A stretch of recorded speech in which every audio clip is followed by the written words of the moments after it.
In the desolate void, Jace Harlan, a lone mechanic, intercepts a cryptic distress signal from the enigmatic Celestine, drawn to the sentient ship Auralis and its mysterious twin sisters. He uncovers a bond that could save or doom them all. Will he embrace his destiny? Read on to unravel the cosmic mystery. Like and subscribe to our YouTube channel for more captivating videos and inspire us to create even more amazing content. Jace Harlan gripped the worn steering yoke of his shuttle, the horizon's edge, its engines humming steadily beneath him. He floated in the vast emptiness of space, the endless black punctuated by distant stars, pale, cold pinpricks in the endless void. His eyes, bloodshot from weeks of sleepless repairs, scanned the console's flashing readouts. The engine diagnostics were good. The reactor was stable. Everything was in order. For once, then, a soft ping interrupted the monotony, a distress signal, faint, but there, just at the edge of the radio waves, slipping through the static like a whisper too quiet to ignore. He grunted, tapping the screen to read the message. Celestine, Auralis, unknown distress. Coordinates 47.092 minus 13.423. He swore under his breath. Celestine? Never heard of it. Auralis? That didn't even sound like a real ship name, but it was a signal, a cry for help. The last thing Jace wanted was another broken ship, another job to put off the loneliness gnawing at him. But a mechanic never says no to a call for help, not when you're barely scraping by. He set the course, the shuttle's engines groaning in protest as it powered up. The vast distance between him and the origin of the distress signal stretched ahead like a dark ocean. Calculations flashed across the screen. 23 hours to reach the destination. Just another day of isolation, if you asked him. As the horizon's edge sliced through the emptiness, Jace leaned back in his chair, his mind wandering to Earth, to the woman he'd lost in a botched transport crash. A bitter reminder of why he'd never let anyone get too close. No, not again. He pulled himself back to the present, squinting at the blinking coordinates on the screen. Let's see what you've got, Celestine, he muttered, throttling the ship forward into the unknown. The horizon's edge dropped out of warp, a violent jolt shaking the ship as Jace's stomach flipped. Ahead, the Celestine loomed, massive, its hull cracked like an ancient artifact buried in the dust of space. Pulsing lines of energy flickered across the surface, the ship alive in ways that defied logic. Something about it felt wrong. The distress signal was strong, but the ship, it looked like it was on the brink of collapse. Jace's hands tightened on the controls, his eyes narrowing. He had seen damaged ships before, but nothing like this. The Celestine's architecture was far too intricate, too organic. His gut churned. Whatever this ship was, it wasn't just a vessel. It felt like a living thing. Guess we'll find out soon enough, he muttered under his breath. He engaged the docking sequence, the horizon's edge gently aligning with the airlock. As the ship's thrusters hummed in the quiet of the vacuum, he tapped the comms panel, his voice steady but tinged with suspicion. This is Jace Harlan, responding to your distress call. Opening the airlock now. A mechanical hiss followed as the airlock doors slid open, revealing the soft glow of bioluminescent plants growing along the walls. Jace's boots echoed on the metallic floor as he stepped forward, scanning his surroundings. The corridor ahead seemed alive, veins of crystal running along the walls, pulsing faintly with an unnatural rhythm. Before he could take another step, he heard the soft whisper of footsteps. Two figures appeared from the shadows, twin sisters, moving in perfect harmony. Their violet eyes glowed like twin stars, sharp and knowing, their long hair shimmering in the dim light. "Welcome to Auralis," one of them said. The voice was soft but unwavering, as if it was as much a command as an introduction. Jace froze. Something about their synchronized movements, the eerie synchronicity between them, was unsettling. They looked human enough, but there was a presence about them that made his skin crawl. An otherworldly energy, like they didn't quite belong to the same world as him. "I'm Sylis," the first sister spoke, her voice playful, but laced with an undercurrent of urgency. She tilted her head slightly, eyes scanning him with an intensity that felt invasive. "And this is Nyra." She gestured to the second sister, whose silence was her own kind of statement. Nyra's gaze was steady, almost too steady. It felt like she could see right through him. "We've been waiting for you." Jace's eyebrow arched. "Waiting for me? What? You've got a job for me or something?" He couldn't keep the sarcasm from his voice, but the hairs on the back of his neck were standing at attention. Sylis smiled, but there was no humor in it. "The ship is wounded. We need your help." Jace scoffed. "A ship that talks?" He motioned to the walls. "You're going to have to explain this to me. Fast." Nyra stepped forward, her voice quieter now, filled with a strange resonance. "It's not just the ship. It's us. We are bound to Auralis. And now, you are too." A chill slid down Jace's spine as he absorbed their words. Something deep inside him urged him to run, but his curiosity, the one thing that always dragged him into trouble, held him in place. "Yeah," he muttered, swallowing the unease. "Let's get to work." The sisters exchanged a glance. They both knew this was just the beginning. Jace followed the sisters deeper into the ship, his boots echoing against the smooth, crystal-like floor. The hallways around them seemed alive. Pulsating veins of light traced along the walls, running like blood through the ship's body. It was unlike anything he had ever seen. The walls hummed with a strange energy, and the faint scent of something floral mixed with metal lingered in the air. Jace felt the hair on his neck prickle again. Auralis wasn't just a ship. It was alive. Sylis led the way, her movements graceful but urgent, as if she could sense the growing instability in the ship's core. Nyra walked silently behind them, her eyes never leaving Jace, studying him as if he were something both strange and familiar. They reached a door at the end of the hallway. It was like a living thing, smooth, almost translucent, with shifting patterns inside, as though the door itself were breathing. Jace glanced at the sisters. His eyes narrowed. "Is this where I start fixing things? Or is there more weirdness to get through?" Sylis smiled, but it was a thin smile. "This is where the truth is revealed." The door slid open, revealing a vast chamber that looked more like a cathedral than a part of a ship. The ceiling arched high above them, the walls covered in strange symbols and soft, glowing crystal formations. At the center of the room stood a massive, pulsing structure, Auralis's core. It was an intricate, shifting mass of crystal and energy, glowing with an ethereal light. Jace felt the ground vibrate beneath him as it hummed, a sound deep in his bones. "This is where it all begins." Nyra's voice broke the silence. "Auralis is more than just a ship. She is our people, our history. She's alive." Her eyes flicked to Jace, her tone growing intense. "And she is dying." Jace swallowed hard. He had heard of advanced ships, but nothing like this. Nothing that lived like this. His hands instinctively reached for his toolkit, a lifetime of mechanical instinct kicking in.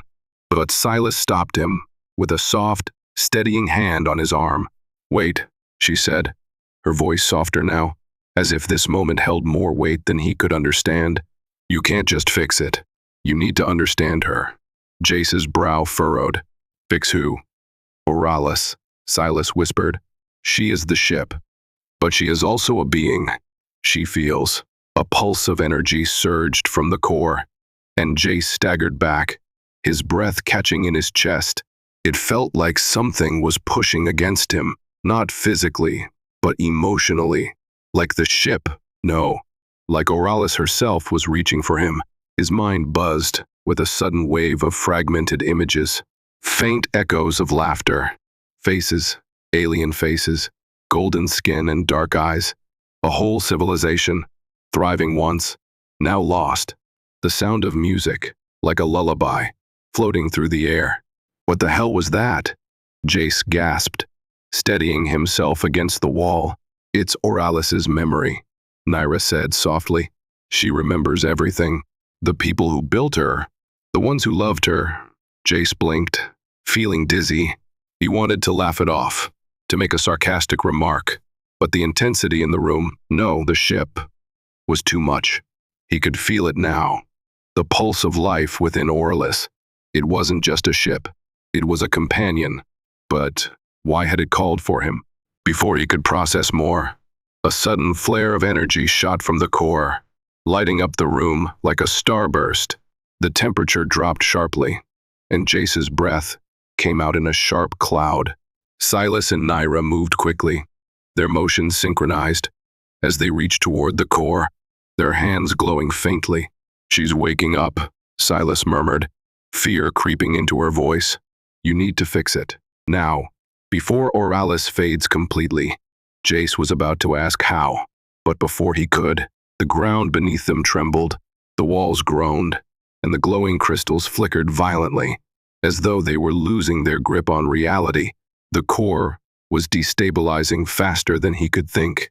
Shit, Jace cursed, grabbing his toolkit and rushing to the central panel. Where the hell do I start? Follow the resonance.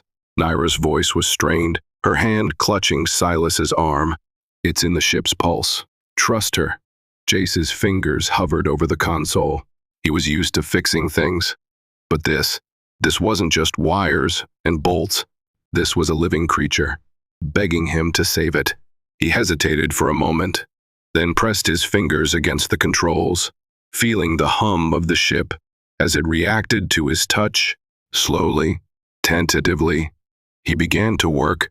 The core hummed with an unsettling intensity, the pulsing energy swirling faster with every passing second.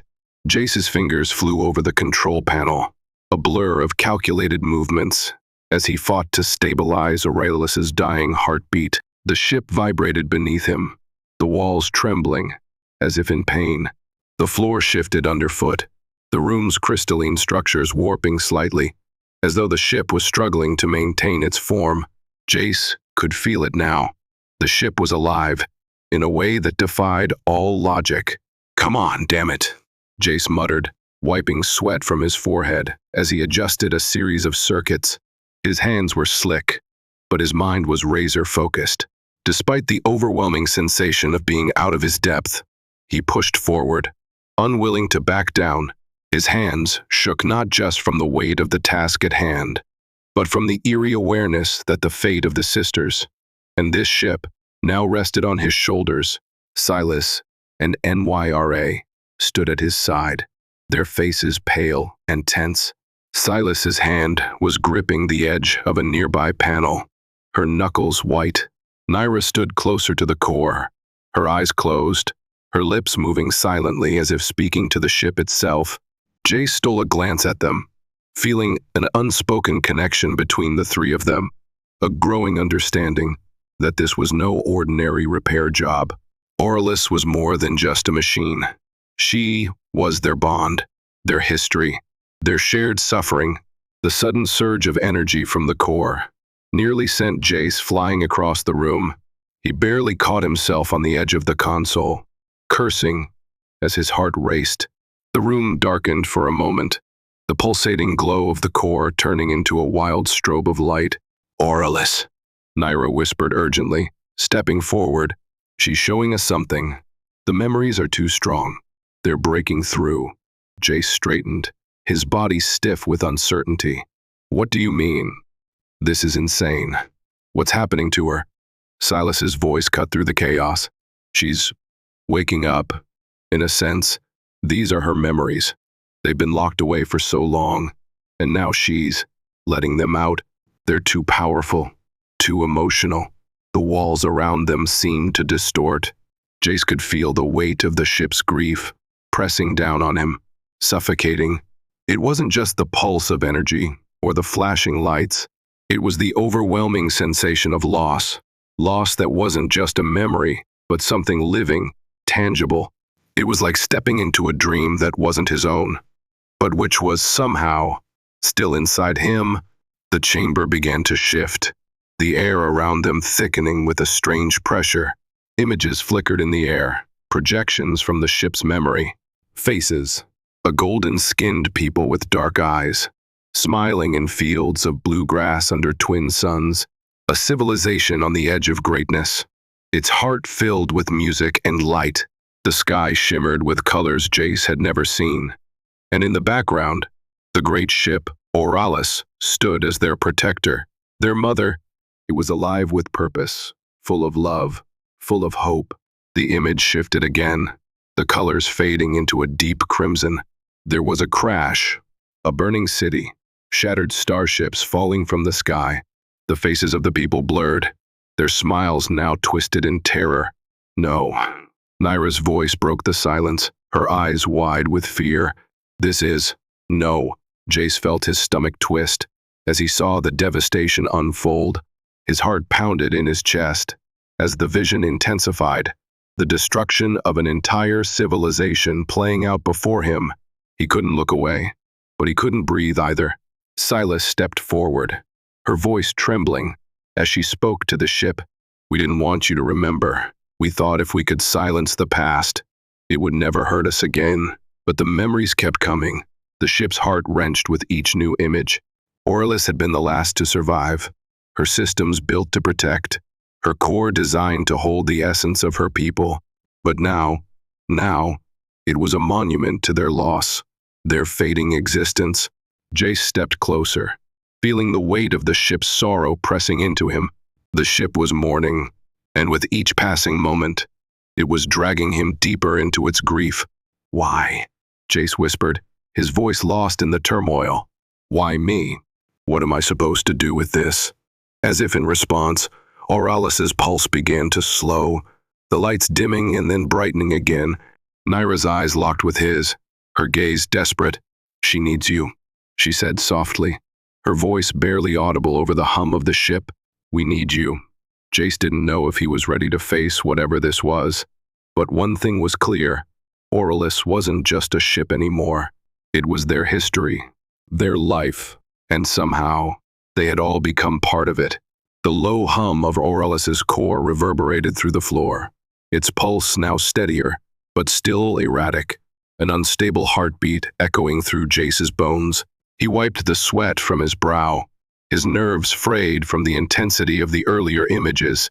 The ship, no, Auralis, was alive, and he had never felt so connected to something he didn't understand. Jace's fingers hovered over the console, eyes scanning the flashing readouts. The ship's systems were still deteriorating, but there was something more, something intangible that seemed to bind him to the Celestine. The walls, the crystals, the very air around him felt charged, almost like the ship was waiting for him to act, to fix it, to save it. Sylis and Nyra stood just behind him, both of them stiff with tension. Their faces were pale, eyes wide with a blend of fear and anticipation. They were waiting for Jace to do something, anything, to restore the ship, to return it to its former glory. But how? Jace, Sylis's voice broke the silence, her tone softer than it had been. You need to follow the pulse. It's not just a mechanical fix. It's something more. Jace's fingers twitched at the console. Pulse? I don't get it. Nyra stepped forward, her eyes dark, full of a quiet intensity. Auralis responds to you. You've felt it, haven't you? The way she reacts to your presence. Jace swallowed hard, his mouth dry.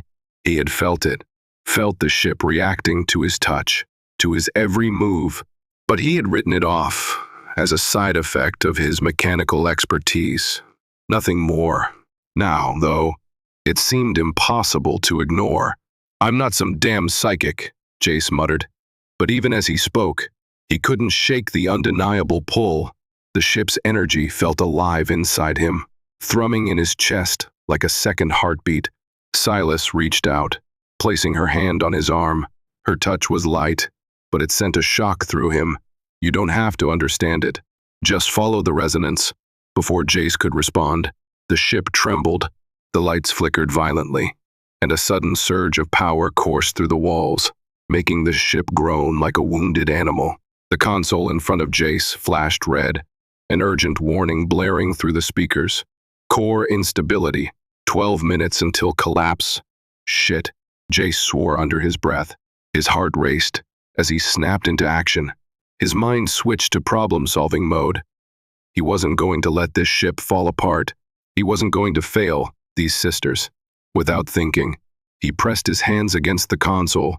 The moment his fingers made contact, a wave of energy rushed through him, stronger than before. It wasn't just the ship he was fixing. It was him, too. The pulse of Auralis mirrored his own, resonating through his body. The walls seemed to breathe. The pulse synchronized with his heartbeat. And then it clicked. The ship wasn't just reacting to his hands. It was reacting to his emotions, to his intentions. Auralis was alive in a way he couldn't explain. And somehow, it trusted him. Jace took a deep breath, his fingers moving confidently now. He worked with the ship, not against it. And with each movement, the instability in the core eased. The tremors subsided, the flashing red warning dimming as the hum of the ship grew steady again. For a long moment, silence enveloped them all, and Jace allowed himself to breathe. The core was stable, at least for now. Sylis stepped forward, her voice soft with awe. "You did it." Jace didn't respond immediately.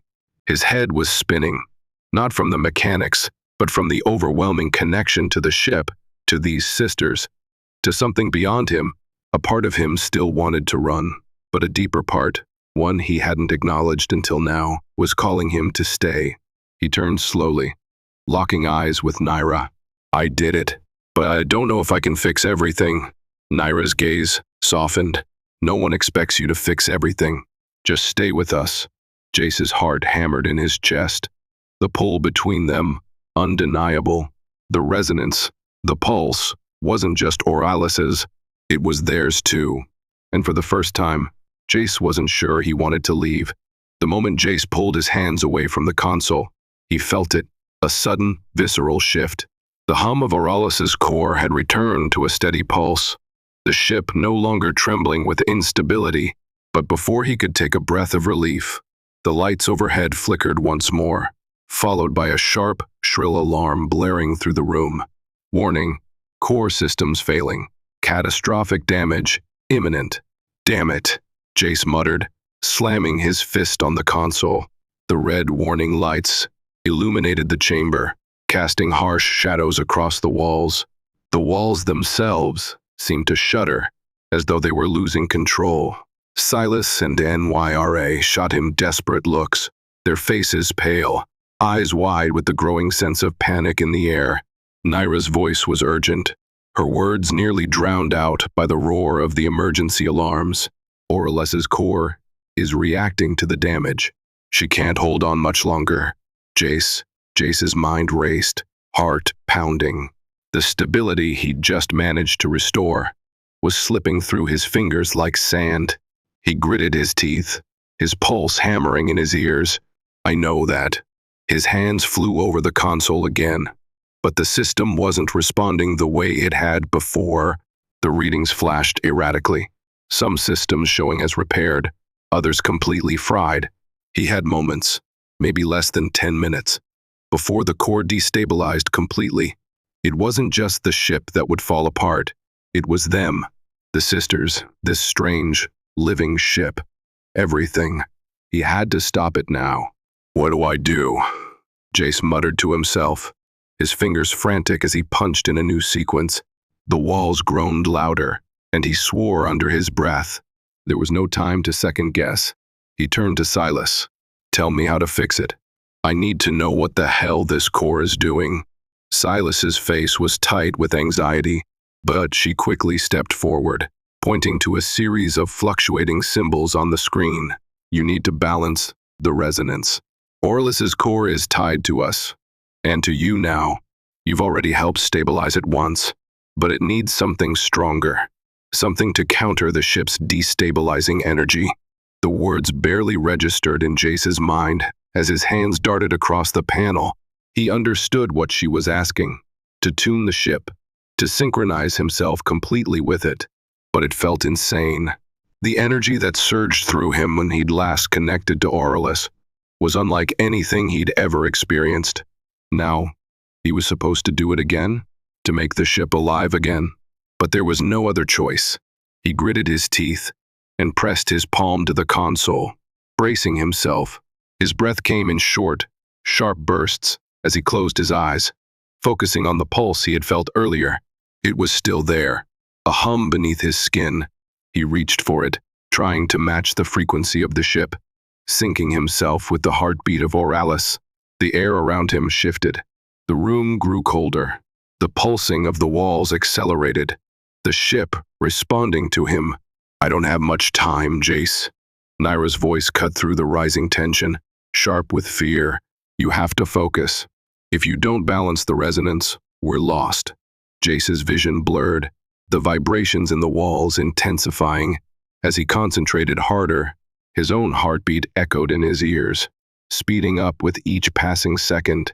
His hands trembled, but he forced them to stay steady, his fingers adjusting the settings, syncing his pulse with the core. The air crackled. The ship groaned louder than ever before, as if it were in agony. But Jace held on, pushing through the pressure. Sweat beaded on his forehead, his muscles screaming in protest. He couldn't let go. Not now. Then, silence. The trembling stopped. The lights steadied. The hum of the core softened, returning to a calm, steady pulse. Jace exhaled slowly, his body sagging with relief. The emergency alarms stopped, and the screens before him showed the core's system stabilizing. He looked at Sylis and Nyra, his breath ragged. "Did I do it?" Jace's voice was hoarse, barely above a whisper. Sylis stepped forward, her eyes wide with wonder. "Yes, you did it." Jace leaned against the console, closing his eyes for a moment. He had done it. He'd saved them. But as the ship's pulse settled, something else lingered in the air. A strange, undeniable connection. It wasn't just the ship that had been saved. Something inside Jace had changed, too. The question that had been gnawing at him since his arrival on Auralis, whether he could truly leave his past behind, seemed suddenly irrelevant. He wasn't just fixing machines anymore. He was part of this, part of them. And now, he had a choice to make. The calm after the storm was deafening. Jace stood in front of Auralis's core, his chest heaving with the weight of his actions. The core had stabilized, the energy pulses now flowing smoothly through the ship's veins, a steady rhythm that matched his own heartbeat. He could feel the ship's relief, a quiet, almost peaceful hum, reverberating through the walls. But the air was thick, with something else now, something that wasn't just the ship's pulse. Sylis and Nyra stood at the edge of the chamber, their eyes not on the core but on Jace. The weight of their gaze felt like an unspoken question, a question that had been lingering since he first arrived on the ship. The tension between them had shifted, grown heavier.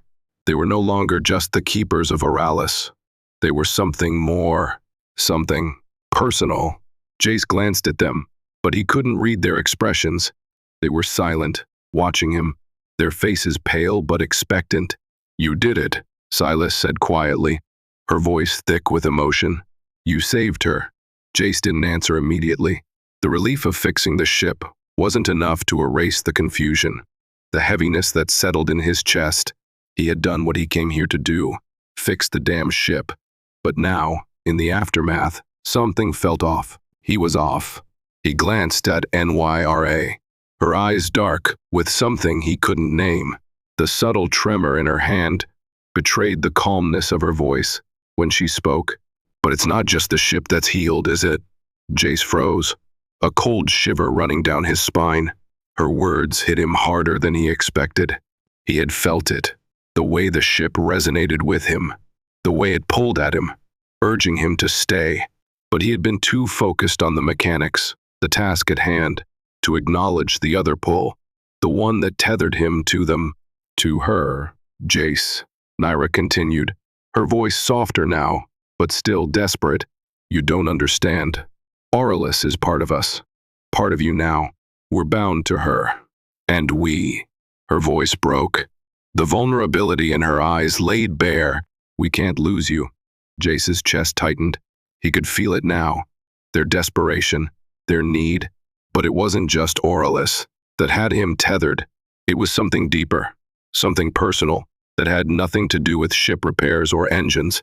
He turned towards Sylis, who was standing with her arms crossed, her gaze intense, but softer than he had seen before. "You're asking me to stay," he said, the words coming out more like a statement than a question. Sylis nodded, her lips pressing into a thin line. "We need you, Jace. Auralis needs you.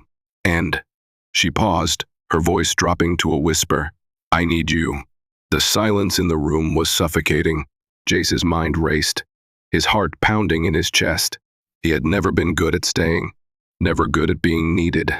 It was easier to leave, always had been. But now, as he looked at the two of them, the raw emotion in their eyes, he knew leaving wasn't an option. He could feel the pull between them, something magnetic, something undeniable. "I can't stay," Jace said, his voice strained. "I can't get tied down again." Sylis stepped forward, her hand brushing his arm. "Jace, please," she said, her voice shaking. "Don't go. Not now. Not after everything. After her." Jace's breath hitched in his throat. He had never seen her this vulnerable, this broken. It broke something inside him, the part of him that had always kept people at arm's length. But it was too late. He was already here, already too close. He looked from Sylis to Nyra, the pull between them growing impossible to ignore. "Stay with us, Jace," Nyra whispered, her voice barely audible. "Stay with me." The words hung in the air, thick with longing, desperate with need. And for the first time since arriving on Auralis, Jace realized something. He wasn't the one who needed to leave. He was the one who was afraid to stay. Jace stood in the heart of Auralis, his mind spinning like a broken engine. The room had fallen eerily silent, the soft pulse of the ship's core, the only sound filling the space between him and the two sisters. He hadn't realized how much he'd become a part of this. The ship, the sisters, this tapestry of fate. The connection was undeniable now, undeniable and suffocating. Sylis and Nyra stood before him, their faces etched with a mixture of desperation and hope. They had offered him everything, themselves, their trust, and their hearts. And now, he was the one holding all the cards, but the weight of it was crushing. The fear of being tethered, of losing himself in them, was the only thing that held him back. His thoughts raced, a mess of contradictions. "I can't stay. I won't be trapped again. I can't be that vulnerable. Not again. I'll lose myself. I'll lose everything." But their eyes, their plea, shattered those thoughts like fragile glass. "Jace." Sylis's voice broke through his turmoil, her voice soft but unwavering. "We're not asking you to give up everything. Just stay. Just let yourself be part of this, of us." Jace took a slow breath, his throat tight. He could feel the pull between them like a magnetic field, drawing him in. Sylis's words echoed in his mind, and the memory of their touch, the way their hands had felt against his skin. Their eyes filled with something more than longing, seeped into his bones. "I don't know how to be part of this," he finally said, his voice rough, almost like a confession. "I've spent so long running from anything that made me feel needed." Nyra stepped closer, her presence like a whisper in the air. Her voice was gentle, yet there was something raw about it, like she was bearing the deepest parts of herself. "It's not about need, Jace. It's about choice. We're not asking you to save us. We're asking you to stay because we want you here. Not because we can't survive without you, but because we believe in this. Believe in you." Jace's pulse quickened. The rawness of her words struck him harder than any weapon could. There was no manipulation in her voice, no desperation in her eyes. Just truth. Truth that had no place in his world, but a truth that had somehow taken root in his heart. For the first time since he'd stepped onto this ship, Jace allowed himself to look past the fear, past the walls he'd built around himself. He saw them, really saw them. He saw Sylis, whose smile had once been playful, but now held a depth of emotion that reached straight through him. He saw Nyra, whose quiet intensity now felt like the anchor he didn't know he needed. They weren't just alien sisters with a damaged ship. They were his home. But the ship wasn't just a home, was it? It was a living entity, its heartbeat intertwined with their fates. Auralis was as much a part of this as they were, as much a part of him. A heavy silence stretched between them, the air thick with anticipation. Jace looked at the console, the pulsating lights reflecting off his tired face. The systems were stable for now, but it wouldn't last forever.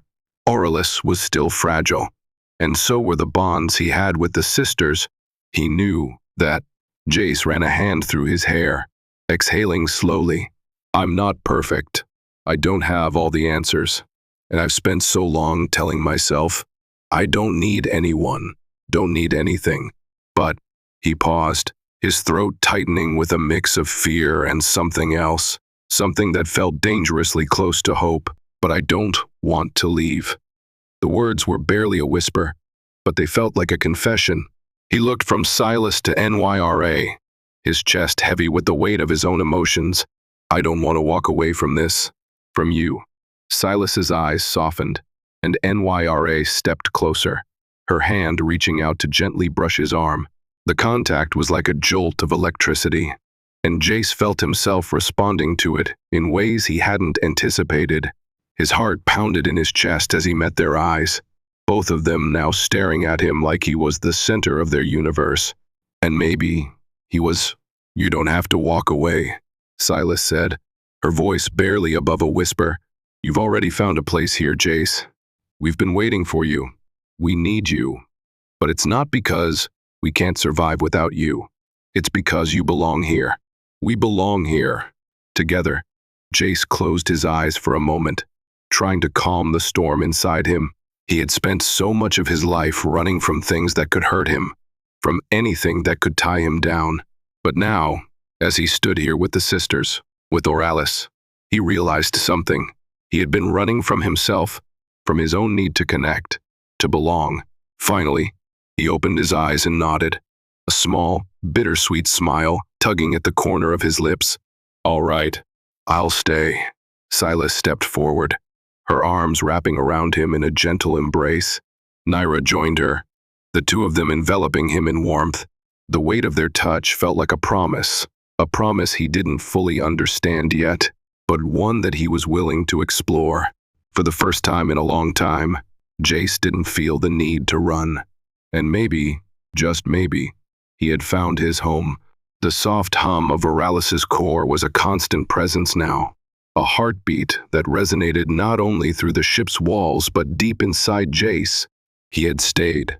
The weight of that decision still lingered in his chest, but with each passing hour, it felt less like a burden and more like an unfolding truth. Jace stood in the observation room, staring out at the endless sea of stars that stretched before them. The void seemed infinite, silent, vast, and impossibly distant. Yet, in that moment, it felt smaller to him. Auralis had become his anchor in the universe, the sisters his steadying force.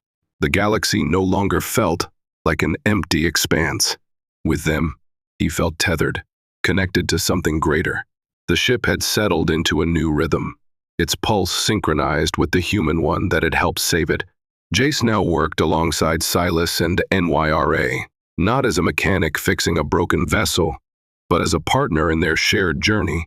The days were filled with maintenance and quiet companionship, and the nights with long conversations, laughter, and moments of stillness that spoke volumes. But nothing had prepared him for the moment that would change everything. Sylis entered the observation room, her violet hair glowing softly in the dim light, and she stood beside him, her presence calm and grounding. She didn't speak at first, just let the silence stretch between them, comfortable and unhurried. Finally, she spoke, her voice low, almost hesitant. "Jace, you've been here a while now. We've shared so much. Our history, our people, the ship. But I want you to know, we chose you, not just to help us, but to be part of this. Part of us." Jace's chest tightened. The weight of her words pressed on him, and he turned to face her, his eyes searching hers. For the first time, he realized that he had never truly chosen to stay. Not until now. Not until he realized that he was no longer just part of Auralis's survival or the sisters' journey. He was connected to them. "You didn't have to say that," Jace replied softly, the words feeling foreign, "but necessary. I think I've known for a while." Sylis smiled, her hand gently reaching out to touch his. "We don't belong to the past, Jace. We're here, and we're moving forward. Together, you've become more than just a part of the ship. You've become a part of us." His breath caught in his throat. His hand reached for hers, and for a moment, everything felt still. The stars, the ship, the universe, everything faded into the background. It was just the three of them now, bound by the decisions they had made, the connection they had forged. "You know," Jace said, his voice quieter now, "I think I'm finally ready to stop running." Sylis's smile widened, and for a brief moment, it wasn't just the ship that hummed with life, it was the three of them, entwined in a shared future. The stars outside were no longer endless and cold. They were full of possibilities. "Then let's go." Nyra's voice came from the doorway. She had been watching from behind, her gaze soft but full of meaning. Together, Jace looked between the two sisters, his heart swelling with a sense of belonging he had never known before. For the first time in a long time, the future didn't seem like a path to fear. It was a journey they would take together. And for once, Jace didn't feel like he was alone in the universe. As the stars stretched ahead, they all turned, ready to face whatever came next.